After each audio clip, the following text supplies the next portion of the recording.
co-pilot felt talkative. He explained, "Those crates I'm traveling with. The family firm's been working on that machinery for months. It was finished with the final grinding done practically with feather dusters. I can't help worrying about it. There was 4 months' work in just lapping the shafts and balancing rotors. We made a telescope mounting once for an observatory in South Africa, but compared to this gadget, we worked on that one blindfolded." "Pilot gyros, eh?" said the co-pilot. "That's what the waybill said. But if they were all right when they left the plant, they'll be all right when they are delivered." Joe said ruefully, "Still, I'd feel better riding back there with them." "Sabotage bad at the plant?" asked the co-pilot. "Tough." "Sabotage? No. Why should there be sabotage?" demanded Joe. The co-pilot said mildly, "Not quite everybody is anxious to see the space platform take off. Not everybody. What on earth do you think is the biggest problem out where they're building it?" "I wouldn't know," admitted Joe. "Keeping the weight down?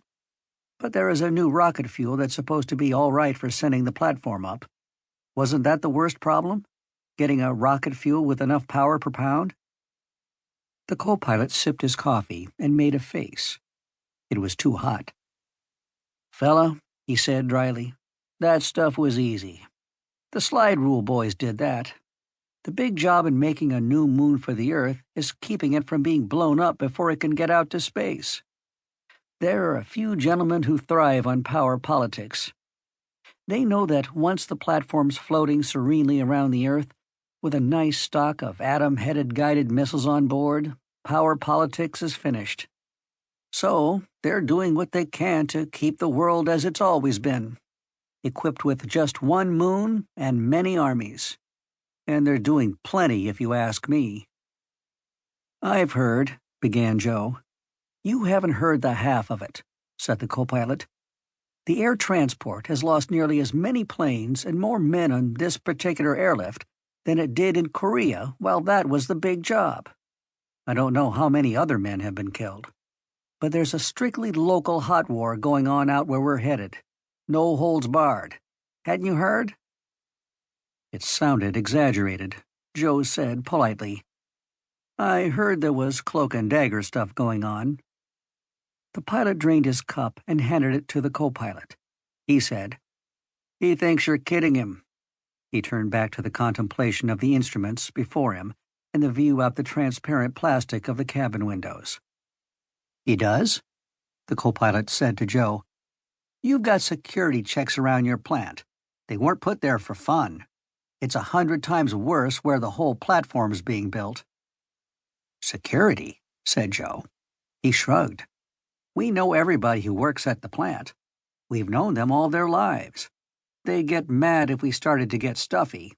We don't bother." "That I'd like to see," said the co-pilot skeptically. "No barbed wire around the plant? No identity badges you wear when you go in? No security officer screaming blue murder every 5 minutes? What do you think all that's for?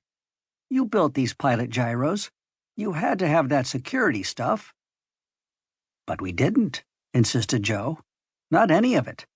The plant's been in the same village for 80 years.